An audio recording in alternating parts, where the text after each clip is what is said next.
Today I will be sharing my ethnography with you in an attempt to give an inside view into the lives of the lesbian, gay, bisexual, and transgender community residing here in the San Francisco Bay Area. This ethnography is seeking to answer the following questions. Number one, what is the cultural experience within these communities? And number two, has our society's growing acceptance of homosexuality aided in the unveiling and vast growing of the LGBT culture? The majority of my field work was conducted in common public gathering places such as college campuses, parks, and even shopping malls. But by befriending one of the subjects during my studies, I was invited to a more intimate set of gatherings like poetry slams and dances, which gave me a wonderful and deeper insight into their behavior when in their natural habitat. In order to gain a better understanding of the personal experience of the LGBT members, I sat down with a young lady named Asiane to get a personal account of her experience within the community.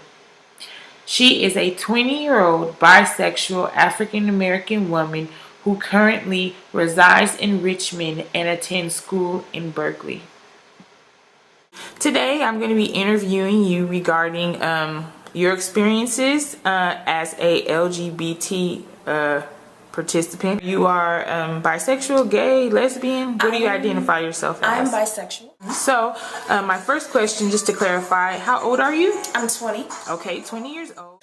I've been around a lot of bisexual, gay, lesbian, so I would say that I kind of form a community amongst the wider community. Okay. I kind of symbolize my bisexuality as in being my own person, carrying my own personality. So I think being a bisexual or the LBGT or whatever you want to call it, I think that your community is mostly starting from yourself and then building out towards amongst the people that are not the same generally, but have a lot of similarities to you. Okay, perfect. Are there any traditions or cultural experiences that you say further the advancement of the LGBT community? Like, I know the Gay Pride Parade is something really, really big, especially here in the San Francisco Bay Area. And during my observations in the community, I recognize different symbols like colors, the way they wear their hair, even their posture. You know, these are things that identify them with their culture. So I just wanted to know, are there any traditions or cultural type of behavior that you're familiar with that exists within that community?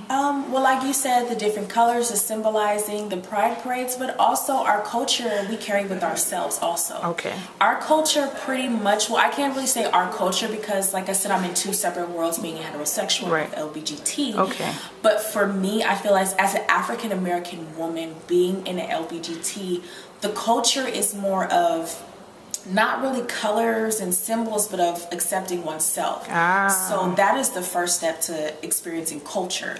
And of course, there are some cultures that we do have, as in, you know, gay clubs, bisexual clubs, things like that. But I don't really think LBGT is mainly have cultures to, how do you say, to explain who we are. I think our culture is from ourselves and our experiences and our relationships and things like that. Being in a community where we're more understood because they went through that experience, you feel more loved and more open, and we're taught to love everyone for who they are, to accept anyone no matter their race, sex, you know, gender. And so I think that with LBGT it's more openness because we've went through certain experiences where our sexuality is not accepted. Right. So when you go somewhere when you're accepted, that's your true family because those are the people who understand you. Okay. So I think that it comes from the experience and the process and being around people that have went through that process. And do you think that American society's acceptance of the LGBT community has helped further these different experiences and make you guys forming these bonds easier? America is still trying to get used to having a large number of gay, lesbian, bisexual men and women in the community, whereas 20 years ago a lot of people were uncomfortable because, like I said, the American dream was a man, a wife, kids, and now it's man and man, woman and woman. So I think that America is trying to get comfortable, but it's still going to take time. Right. After analyzing my surveys as well as my field notes, I was able to conclude that the LGBT community consider themselves to have a strong sense of culture, pride, and community. But they definitely recognize American society's role in their vast growth and acceptance.